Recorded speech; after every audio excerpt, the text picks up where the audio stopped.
Welcome to The Space Between. On this episode, I'm joined by Dr. Jennifer Hartstein. Dr. Jen is the founder of Hartstein Psychological, a private practice that specializes in high-risk children and adolescents. She's an author and national media contributor for some of the most vital topics in our world today. Together, we discuss the importance of boundaries, the role they play in our lives, and how we can better manage them in the space between. Join us as we connect through conversation.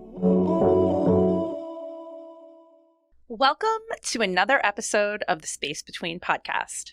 I'm Alyson Rixner. I'm very excited to talk about boundaries with Dr. Jennifer Hartstein. Dr. Jen, welcome to the Space Between. Hey, thanks for having me. I'm happy to be here. Thank you for being here. You are such a great friend and such an amazing support system for me and for this work. I can't think of another person, maybe besides my husband, that has been more supportive of this. So thank you, and I love you for it. I think you are reaching for the things you've been wanting for a long time. So what's not to support in that? So I am happy to be one of the cheerleaders. So thank you for having me to support you Thank you for actuality. Yes, and now you're here. We're going to have a love fest today. Everybody should just be prepared. We are, and this will not be the first time I have you on. I think even months and months ago, I feel like we were just talking about all these different themes that we wanted to jam on. So thank you for being here. Happy to be here. So the intention of the podcast, I always like to start, is to really talk about the things in our lives in this really interesting, funky time that we're living in, that I've coined the space between from my perception of it. Mm-hmm. And connection through conversation is really a way that I think we get through what we've been in mm-hmm. and where we've been, where we're now, and where we're headed. And boundaries are incredibly important. Mm-hmm. Yes. Understatement of the day, probably. Right. Understatement of the century. And when I thought about boundaries, and the audience knows I've been through a lot of therapy and other things to try to heal and be better for both myself and the people in my life. Mm-hmm. And of course, I immediately thought of you because you have actually taught me a lot about boundaries, not only as my friend, but as the amazing psychologist that you are. So why don't you tell the audience who you are? Okay. Start there. Sure. So I'm Dr. Jen Hartstein. I am a clinical adolescent, child, and family psychologist in New York City. And I have a group psychotherapy practice where we work with kids of all ages, adults, parents, but our specialty is self-harming, suicidal, emotionally dysregulated young people. And we provide a specific kind of therapy for them that really aims at helping them get regulated and learn boundaries and helps parents, the whole nine. I am not my own best PR person, so I'll see how I do on this. So that's my main job. I have written a book about how to raise empowered girls, and I am, according to Alyson, a media maven. Yes. Dr. Jen, the media maven. We will link it all below so you can check out all of the things that Jen does, which is a lot, hence the boundaries. Mm-hmm.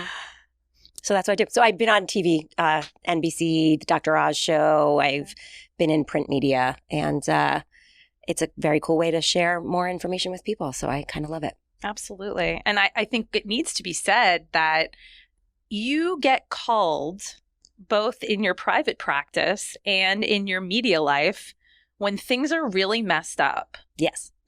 Those are not easy things that you have to talk about. No. And if you go to Jen's website, you'll see the type of topics that you get called to discuss. And these are not easy things. So I just want to say thank you for being the person that is going to talk about the things that literally nobody wants to talk about. Correct. But today we're going to keep it a little bit lighter, right? Okay. We'll go easy on you. Thank you. So thank you for that wonderful introduction. Mm-hmm. And when I was thinking about boundaries, as we always read from the Oxford Dictionary, which Jen and I were discussing before we came on, it's cheeky, right? It's kind of tongue in cheek. It's like, we know that these definitions are not going to be exactly what how we would define them. Right. Or as time has marched on, things have changed Yes. and sort of come to this point. So the definition of boundaries from the Oxford Dictionary is a line that marks a limit, both in physical and relation to others. And we both agreed that It's a little lame, but I mean, it's accurate. it is accurate. It's a little light. It's simplistic. You said simplistic. I said light. Absolutely. It is. So then I thought, for the first time ever, let's get another definition because it's important for people to understand what this is and what we're talking about. So the American Psychological Association defines boundaries as a psychological demarcation that protects the integrity of an individual or group, or, this resonated with me more, helps the person or group set realistic limits on participation in a relationship or activity. I'm thinking that third one is kind of a little bit closer. It's a little meatier and probably more accurate in what we all need to be doing in our kind of day-to-day. Yeah. Space between. In the space between. Exactly. Absolutely. So some of the narratives that we talked about are the inner struggle and self-doubt that people have. And I think it's difficult to even take the step of what is it I really want? How do I even create a boundary if I don't know what the boundary is about? I think that's fundamentally why many of us don't do anything. I think we are paralyzed in the fear of, what do I want? How do I get it? What if I'm going to piss somebody off? What if that person's mad at me? What if that relationship ends? What if I lose my job? We get stuck in the what ifs. Yeah. And then we can't move out of the space between because we're just kind of like this atom floating around in it because we literally can't find a direction because we can't figure out the path and the boundary we need to be on. So, and I think we also think boundaries are, when we put them in place, they're like totally static and you're not allowed to change them and they're unalterable. And I think that's really problematic because what if I have a boundary because we're just meeting each other, and as we get closer and closer, my boundary can become more flexible. I think we have to remember that boundaries can have flexibility. That's a really good line, everyone. Because the word boundary, especially in the physical sense, makes you feel restricted. Yes. It's probably the right word. Yeah. Although that's not how we should think of psychological and mental health boundaries. Well, I would change the word to rigidity, right? I think that if we are too stuck in our boundaries and too rigid, then maybe we really miss wonderful opportunities that might present themselves because we aren't willing to go out of our comfort zone. What's our comfort zone? It's often the thing that exists within the boundaries we create. Boom. Okay. That's my comfort zone. That's the definition of boundary. Okay. Right there. That's like, okay, I actually felt that when you said that. We're like, this is where we live. Right. And in order to grow. Yes. Let's use you as an example. Yeah. You've been talking about wanting to do this podcast for many years. We've talked about how to do it, what to do it, when to do it. And all of a sudden you went, I'm taking the leap and I'm jumping into the deep end of the pool. I'm not walking in. I'm just jumping. But that's how, but you pushed out of the boundary you had created yourself, and the narrative potentially false that you couldn't do it. It was not going to work, blah, blah, blah, blah, blah. Right. So kind of what's the quote, right? Life begins at the end of your comfort zone. So we have to push our boundaries. And we need to live within them so we aren't reckless. So it's a little bit of a dance in that. It's a dance. And it can be your touch point. I can always go back to that. Right. And I think those are the narratives we need to shake up a little bit because we get very stuck in like, this is it. Right. And I can only do this. Well, think about when you go bowling, right? You can put bumpers on the bowling alley when you're learning how to bowl. Right. To prevent your ball from going in the gutter. There's still movement on the lane. You just aren't in the gutter. Right. And then That's a good analogy. Right? It's a great analogy. So there's movement. And we need the movement as we grow, as we learn, as we get comfortable. And then we can take down the bumpers. But I can always put the bumpers back up. Right. Maybe you have a day where you just feel like you need bumpers. Yeah. Some days. Don't we all need bumpers? It doesn't matter how much work you've done with this. We're all going to need bumpers. Every That's once a in a great while, analogy. I absolutely love that analogy. There's a lot of boundaries that people talk about with family, money, work, what I would consider these deep themes or AKA trigger topics for people. And I'm sure you'll definitely get into some of that. And also, like, I keep thinking about this box. That's one of the things I'm going to take from this, because I'm just looking at you like, yeah, that's exactly what it is. Mm-hmm. It's easier to not even think about the box. Correct. And it's like, okay, I'm just over here, and I know there's a box over there that I need to kind of deal with or even structure myself. I'm just going to stay over here. And I lived my life, most of my life, over there. Right. But why? I was afraid. Well, there's fear. Yeah. But there is also comfort. Comfort that's and what complacency, I knew. right? We are all, even when we're uncomfortable in our discomfort, it's what we know. Yeah. So we are comfortable with our discomfort because we know it, right? So it becomes this interesting challenge for most of us, myself included, of how do I push through that and be in the uncomfortable, but eventually the uncomfortable again becomes comfortable. Yeah. But it's I'm good. Go up the ladder of what you're willing to push in growth. I think of that as your boundaries. Right. And as you think of growing as a human or as a mother or as a wife or a friend or a business doing. person or whatever it is. 100%. As you mature in what you're doing, you learn how to honor and respect your own boundaries and honor and respect the boundaries of other people. Yeah. And I think and one of the things you and I've talked about is like, what if I don't like it? Right. Tough shit. Exactly. Sorry. Right. That's my boundary. Yeah. This is where it is. And I don't have to please you. Right. Absolutely. And, you know, one of my favorite things to tell my clients, to remind myself, to tell you is like, you know, it's better to disappoint other people than to disappoint yourself. There's another one. It could be a great reel, by the way. Boom. We're going to just drop boundaries.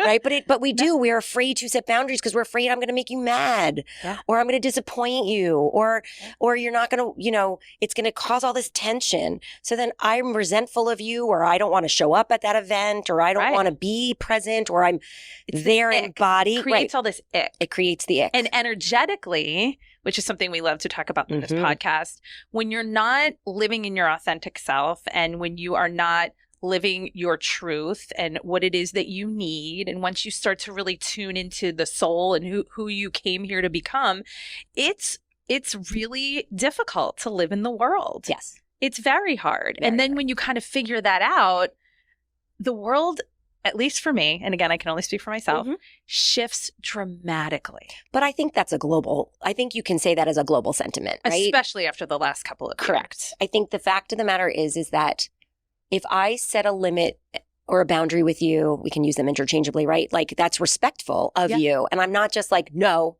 Now, I believe no is a full sentence. Let's just be honest. I do not believe you owe anybody a full explanation, but I do believe you need to say no respectfully, right? So I can say, hey, I don't think that's going to happen today. Yeah. I don't owe you a why. I do owe you respect.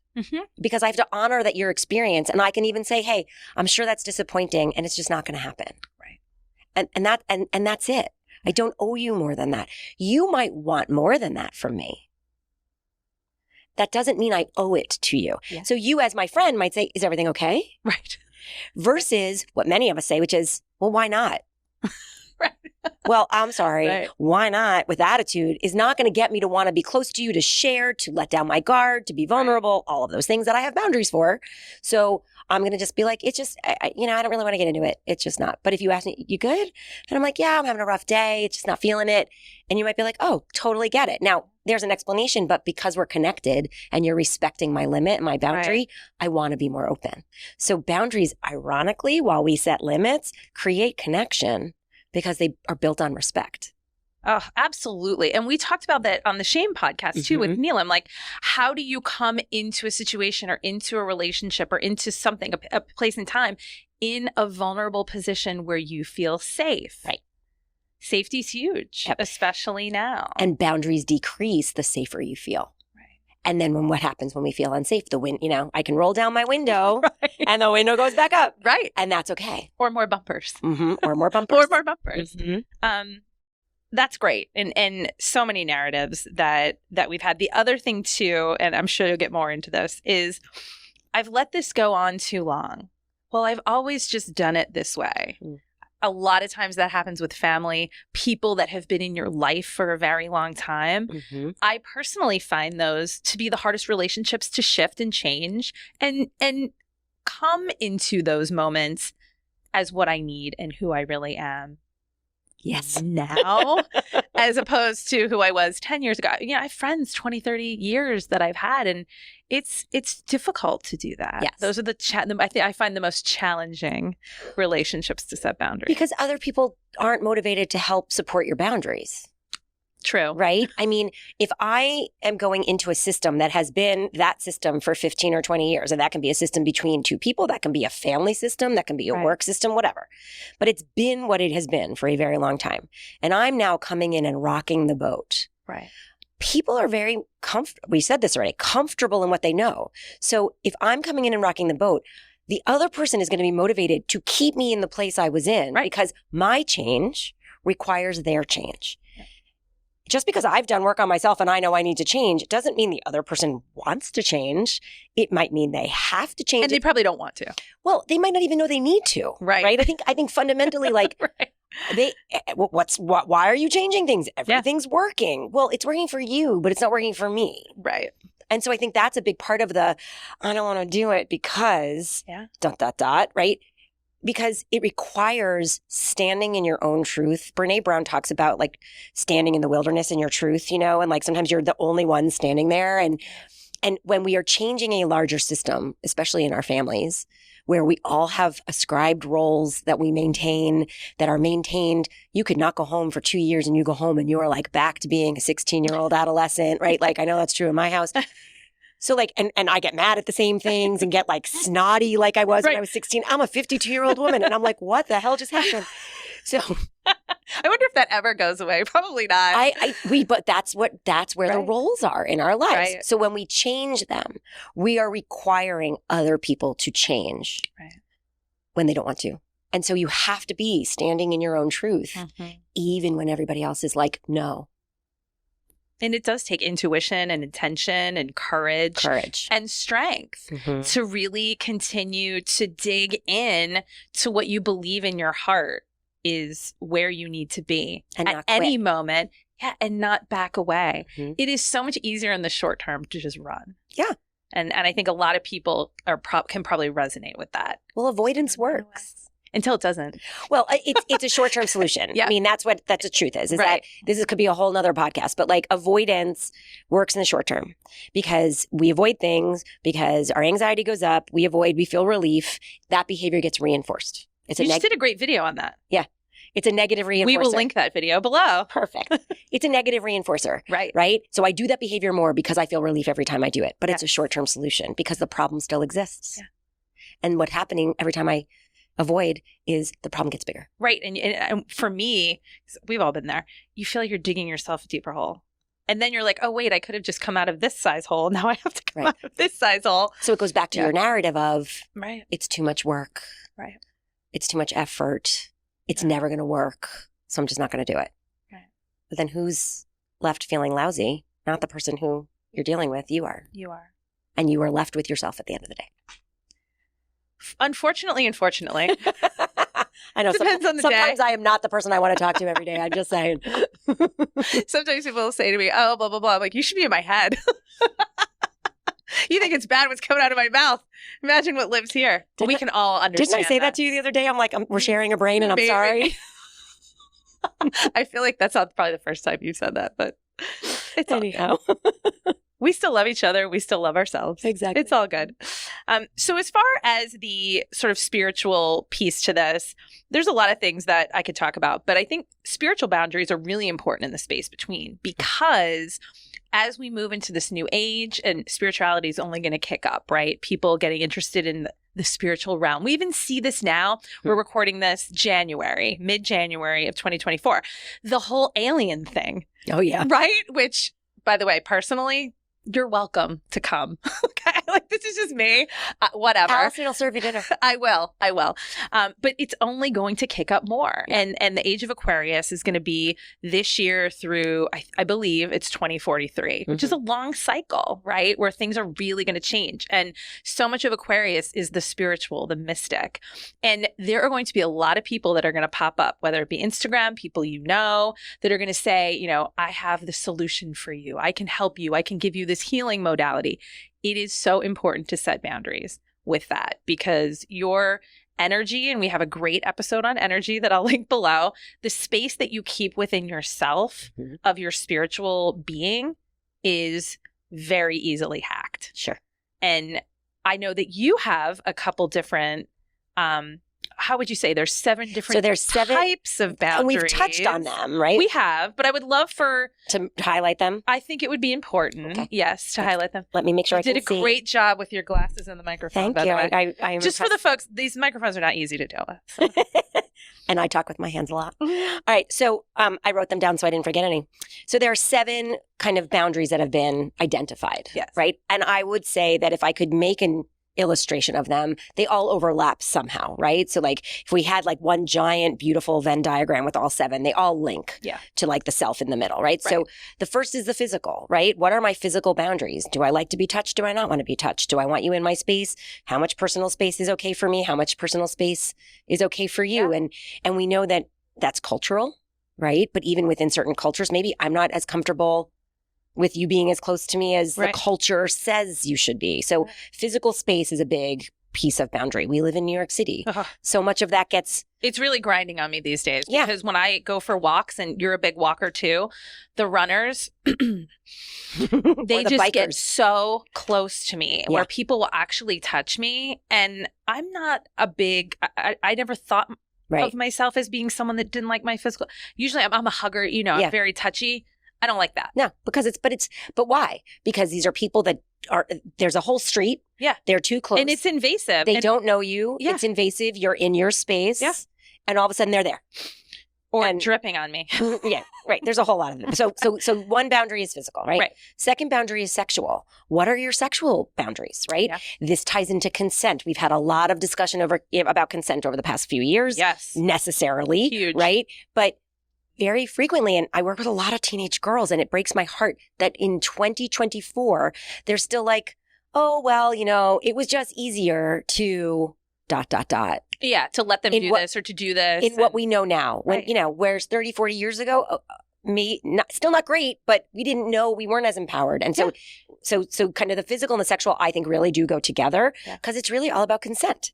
And in many ways, so is boundaries in general, but like physical and sexual, very much so about. Huge. Right? Mm-hmm. We have emotional and mental boundaries, which I think is ultimately kind of, if I had to make it a triangle, right? Like the foundation of all of this, maybe the second level of foundation, which I'll explain, but like, what am I going to let you in? Like, how am I going to protect myself from being hurt, right? How am I going to protect, like, how does trust fit in there? How does respect fit in there? How do I lower the boundaries to let people in so I can get to know them, but keep them high enough that they can't take advantage of me, right? So I'm not getting into I'm still working on that. Aren't we all? I think that is the most challenging one. I think we are all working on that. Emotional boundaries. Because we have discussed this and I think as I've gotten older, I'm much better at it, but like, we frequently fall in, and women in general, right? We know, kind of fall into people-pleasing status. Absolutely. And what does that mean? And will I sacrifice myself and my needs for you? And will I take on all the cognitive load because it's easier than asking you? And that's not taking care of my emotional and mental boundaries. That's just being a martyr in some ways. And then what ultimately happens is I flip out and I scream at the person that I'm frustrated with, and we're stuck in a pattern. That cycle. Mm-hmm. That cycle. I actually had a very interesting thing happen with my husband the other night. Mm-hmm. I made a choice and I pushed my limit and I was going to be late. And all of a sudden I forgot to bring something to a friend's house. And I was like, why can't you ever do this? And that's the cycle of, I want to make sure that I'm the person that's doing these things. Yeah. That's my role. That's my job. That's what I want to run. I want to control things. And then when I get out of control, I lash out. 100%. And I should have had a boundary. And this is another thing. I'm sure you're going to get into this. The boundaries I make with myself. Because I broke that, and then I broke the boundary that I had with him, which is, this is what I do. You have your own set of things. And you talk about that with your husband all the time, right? Like, we have our little lanes. Yeah, we have our lanes. And the truth is, though, in a relationship, the lanes overlap. But we have to figure out how they overlap harmoniously, for lack of a better word, right? So that if I need something, part of the boundary in a relationship, right, is safety. And I think that is physical, sexual, emotional, mental, all of that safety. I'm going to go through the other ones, but in fact, safety is probably the underlying boundaries help us feel safe. And if I don't feel safe, I'm going to also lash out because I feel out of control or I feel unsafe. Yeah. So I'm grasping for whatever it might be that will make me feel safer. And when you don't feel safe with Ollie, if I don't feel safe with Matt, because he's just not doing what I asked him to do or what I assumed he would know to do, but didn't actually ask. Right. Which happens too. Which is a setup for failure. Yeah. Because no one can read your mind. Of course. When that happens, we end up fighting, right? Or we end up withdrawing.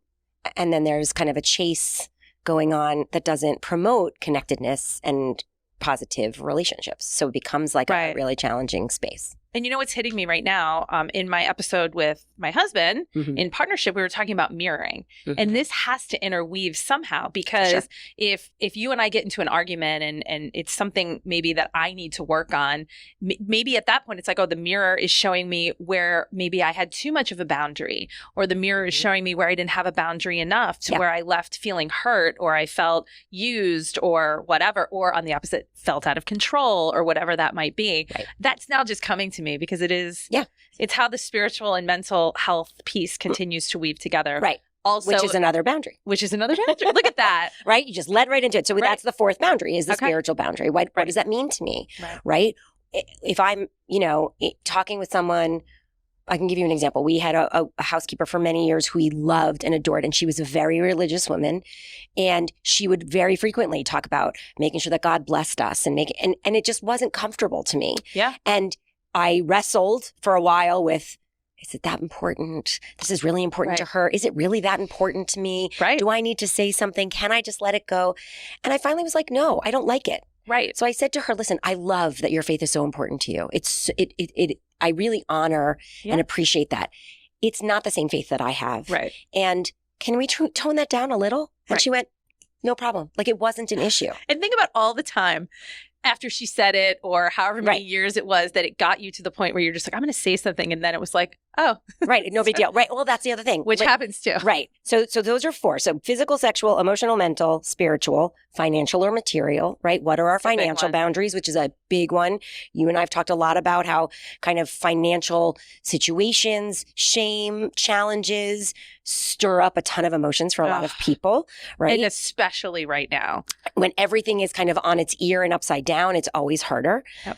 Time boundaries. My time is valuable. I have learned over the past, especially in the work that I do, how valuable my time is and why that has to be valuable and why I protect it the way that I protect it. Like, I am fiercely protective of certain parts of my time. Right. That you are very good at that. You do not have access to my workout time. You do not have access to me. If I'm in the middle of something and I can't answer the phone and my client is calling for coaching, I will say, I'll call you back in 20 minutes. I cannot get on the phone now. Do what you can do to be okay. Yeah. And then we'll talk. So I think that's a really hard one for many.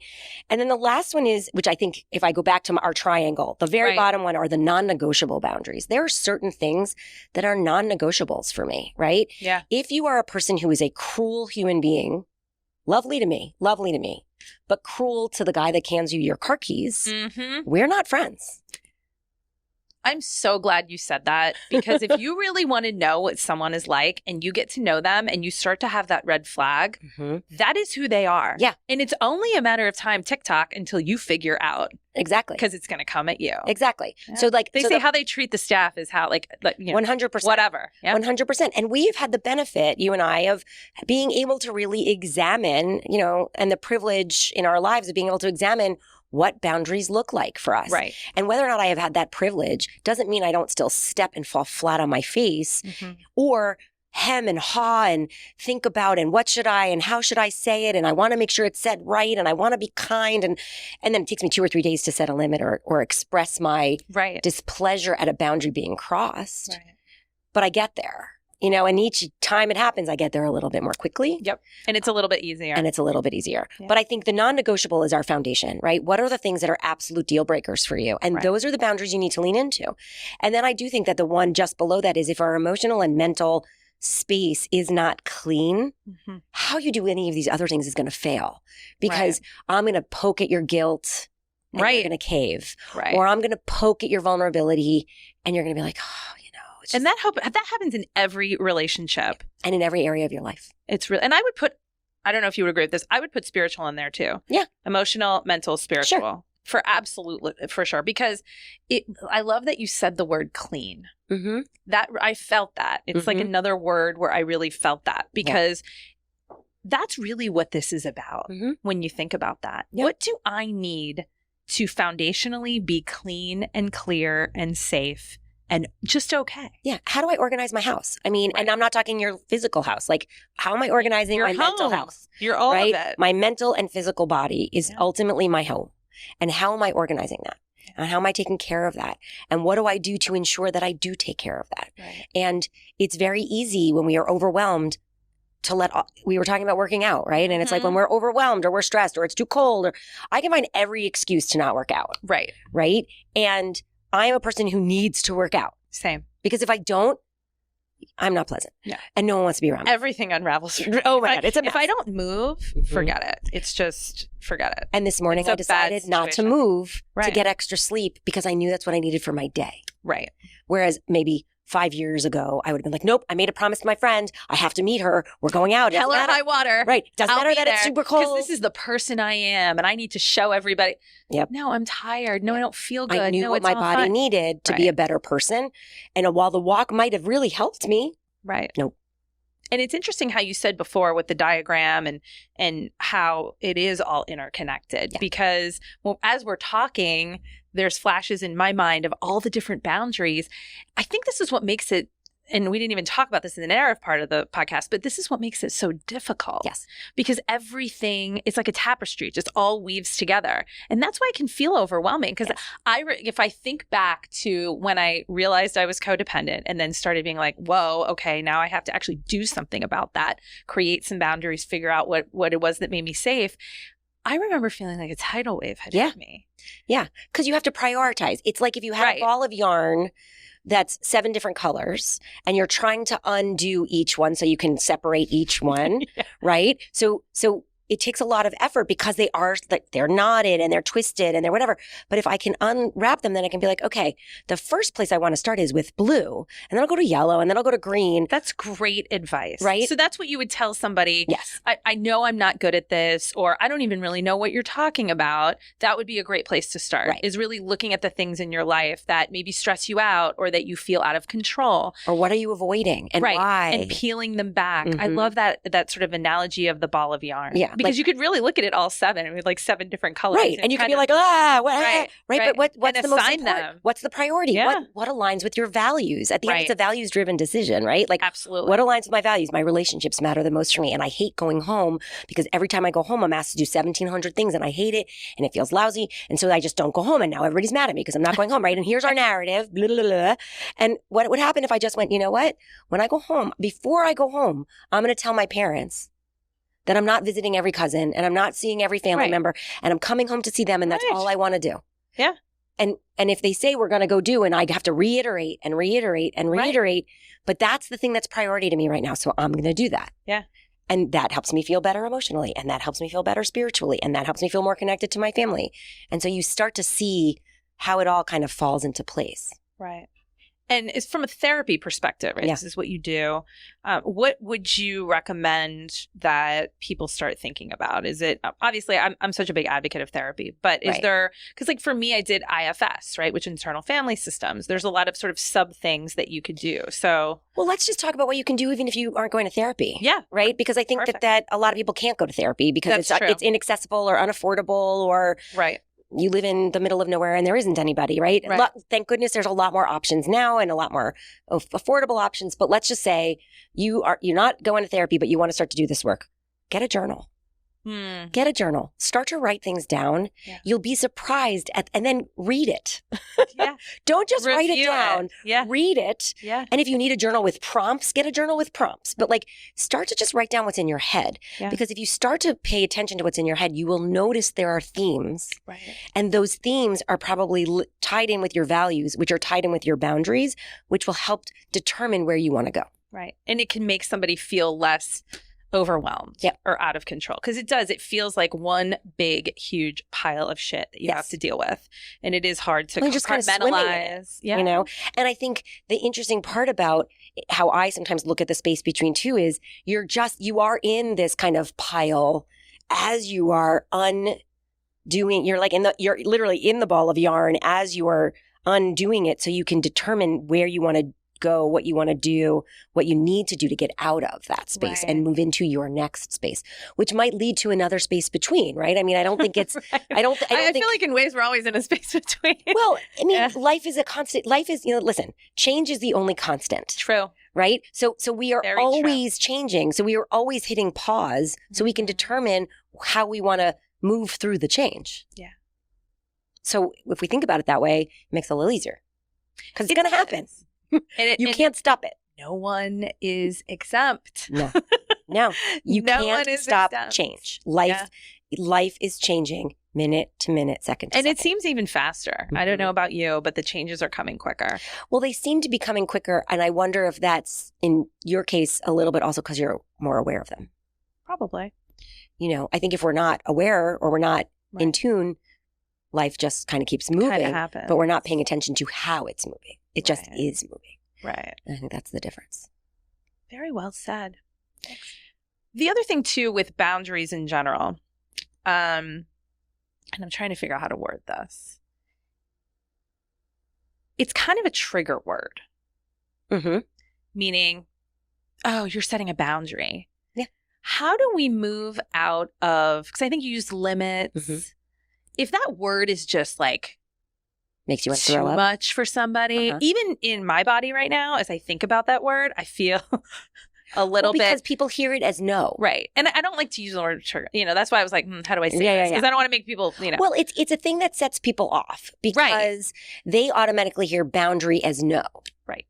Right? It has a negative connotation. Right. And it shouldn't. Well, one of my friends said this the other day. Like, if I'm saying no to you, maybe I'm saying yes to myself. Right. Right. So one door closes, another door opens. Right. So how can we also say, hey, I think so much of this is also in how we are framing it to other people. So instead of like, I'm setting a limit. Yes. Yeah. I'm going to be like, okay. And get like my back in it, like my panties in a bunch. Right. Mm-hmm. But if I say to you, hey, I know this is something you really want from me. Validation. You and I can do a whole talk on validation another time and the importance of validation. But validation is one of the most important things you can do because you are recognizing the other person's experience. Yeah. I see you. I hear you. I understand you. Yep. And I'm just I'm recognizing it, but not using but. Ooh, we do not. Okay. So but I use that a lot. Don't use but. Okay. Here's my next. Are you going to say and? Yes. But and I feel like you taught me this many years ago. See, I did. I still haven't. Clearly, you're not a good student. But anyway. I say, rolling my eyes. Here's the thing about it, right? But takes away anything you said before the but. Right. It cuts it off. Yep. So if I validate, hey, I really understand that you really want to do this, but I know I'm doing this with exaggerated. Right. We just can't. Now, anything that you said that made me feel good and honored me went out the window. It just deflated me. Yep. And all I heard was, we can't. And in your mind, you're going, well, why not? Fuck you. Blah, blah, blah, right? Whereas if I say, hey, I know you really want to do this and we just can't. And I'm also saying that for emphasis. Right. We just can't do it right now. Now your brain can hold two seemingly opposite ideas in your head. Two things can be true at the same time. Yeah. Correct. Yeah. So it's a both and, not an either or. Right. But is an either or. Either or gives you two options. Both and gives you many options. It does. And I can say, hey, we can't do this right now. And I really hope we can find another time to do it. And. And you can do this with yourself too. And I find myself doing that with a lot of kind of the self-talk that I'm doing, especially around my business and all of that.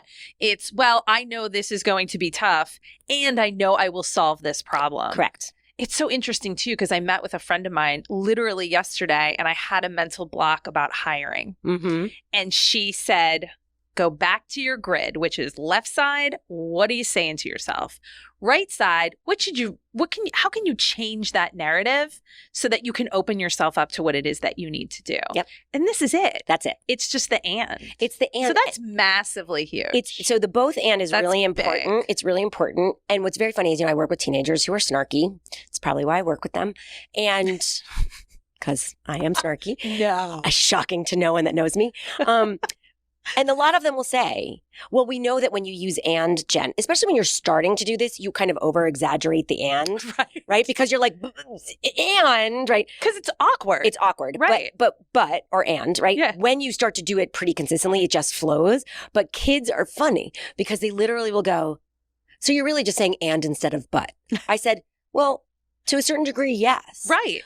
And see how your brain interprets that later. Right. And maybe you won't be so angry about it. And without fail, they come back and they're like, I still heard the but. And then they'll literally roll their eyes and go, see, now I don't feel so bad. And the and is better. And I'm like, well, I'll take that as a win. Yeah. It's a hard shift. It is hard. And that doesn't mean that there aren't times but is not the right word to use, because sometimes it is. Right. But if we're highlighting kind of two sides of an argument, or we're highlighting a validation and a change strategy at the same time, and is your linker. Here's an aha moment. I have one of these every time we do the pod. You are over here with your piece, and the other person, even if it's your own brain, is over here. Both things are valid. Yes. They're saying but is just a word that's invalidating. Correct. And that's what's going to shut it down. Correct. And if you're trying to foster openness and connection and communication, it's just that little subtle it's so subtle, but it's big at the your same brain, time. The linker allows you to hold this idea that two things can be true. Because they are. Just because if I say to you, you know what, Jen, I really want to go to this thing tonight and I really want you to come with me and blah, blah, blah, blah, blah. And you just say, you know what, Alyson, I would love to go with you and you know I would really enjoy that. I'm just exhausted and I really don't think I can make it work. Why are both of those things not true? Right. And so here I am saying no to you. Right. But I'm saying yes to myself. Right. So one door, I go back to that one door closes, another door opens. Too. And I think that's a piece of boundary that we need to be thinking about, is that for every time I say no, what am I also saying yes to? And if we're talking fundamentally about boundaries, many times I say no to others, gives me space to say yes to myself. Right. And very often we don't feel entitled to say yes to ourselves because we feel like we have to say yes to others. And that leads most of my life. Well, what does that lead into? Burnout. Yeah, exactly. That leads into burnout. Exactly. This was so helpful. Thanks. I got to start saying and again. Gotten off the track. I'll remind you. So 2 questions we're going to end with today. And this was so incredible. It went really fast at the clock. I'm like, wow, it's almost time to end. So much to talk about. So how have boundaries kind of evolved in your life? And I've been friends with you a long time, so I've been privy to see it as you have me, and you have seen it in me as well. Oh yeah, and we've seen each other fall flat on our faces, yes, right? we have. So I think there was a big shift for boundaries for me kind of as I got older, like 40, 45, 50, part of that, like owning my own business, like all of the pieces where I had to kind of step into leadership, right? You have to learn boundaries because you're a leader. And 100%. And I can see even in the 15 years I've owned my practice, how I am a different leader from when I started to now, right? Because I had to create more space, or I had to create more limits, or I had to create more hierarchy, which wasn't always comfortable for me, but you have to create that at a certain point. Right. But I think that especially like each 5 years of my, like from 40 to now, I have kind of set a goal of like, okay, so at 45, it became, I'm no longer going to censor myself. Now I do, because there are certain things you should just not say. But you're more unabashedly you. But I am much more unabashedly me. And I embrace that. At like 45, that was kind of my goal. And that meant some relationships ended. And that meant it opened up space for other relationships. Yeah. And then when I turned 50, it was kind of like letting go of the care what other people thought about me and other people's opinions, which is really hard because I still absolutely care what other people think. So hard, but so freeing. But when I stopped. And so freeing. So freeing. So hard and so freeing. 100%. So I think those are the big ways that when I look back on my life as an adult from like 21 to 50, those are big. 52, those are big things. And wow, it opens up. Now, that doesn't mean I don't get caught up in it. I just can move through it faster. It's never over. No, I move through it faster. Right. And human beings are very conditioned. It's just how we tick. Well, we ultimately want people to like us. And we ultimately want to tribal, please other people. And we want to belong. Human condition. Yep. Nothing we can do about that. Nope. So last question. What change do you want to see with boundaries for the collective in the world? I think I want everybody to be better at setting them, number one. Sticking to them, number 2, and accepting them. And Acceptance. And I think the hardest part is we live in a much more boundary-less society with social media. We are in each other's lives all the time. Yes. That I think we've taken many steps back in setting boundaries in a not good way. So I think it's really important that we kind of, almost like the Staples easy button, I actually have one of those. We make it a pause button. Right. And say, okay, what do I want? Do I need to post that? Do I need to look at what someone else posted? Do I need to get involved in their lives? Do I need to get involved in this story? Or do I need to just create some space and know that that's what I need? And I think that, so I really do think that like kind of setting, kind of really kind of maintaining them and really honoring them would be kind of the way I'd love to see things kind of improve for people. And really making space in your life so that you can live a life of authenticity, live the life that you were meant to live when we chose to come back, and have the experiences. And the richness of life comes with setting boundaries. And you don't know what will come into that space if you create it. And I think the fear prevents us from creating it because we just stay stuck. But wow, like when I open a door, what might come in? It's exciting. I don't know. Some really cool stuff. So like if you give yourself the opportunity, you never know what could happen. I love that. You never know what could happen. Yeah. So where can people connect with you? Because you're so brilliant. People are going to want to know more. Jen does her social media. We'll link it below. You do amazing videos, and your content is so inspirational and so timely. Today it'll be all about my dog because it's her birthday. Birthday, Ruby. Yeah. So on Facebook, I'm Dr. Jennifer Hartstein, and on Instagram, I'm Dr. Jen Online, and I'm not cool enough for TikTok yet. So we'll get there, but I'm not there. We're gonna go on TikTok together. Yeah, we're not there yet. Push each other. So those are, and my website is drjen.com. I'm a 1N Jen, not a 2N Jen, just so everybody knows. If you put Dr. Jen with 2 N's, you will not find me. Interesting. Well, I just want to thank you so much for being here. Thanks for and supporting me and bringing your brilliance to the space between. We'll have you back for sure. Yay. And I just want to thank the audience for tuning in to another episode of the Space Between podcast. We're going to have more amazing guests, more fantastic conversation, more timely themes. I have so many that I want to shoot, and I'm really, really excited to bring it to everybody. So thank you again, and we'll see you soon in the Space Between. Thank you so much for joining us in the Space Between. We hope this conversation sparked connection for you. Please like, subscribe, and share this episode with someone who will find value.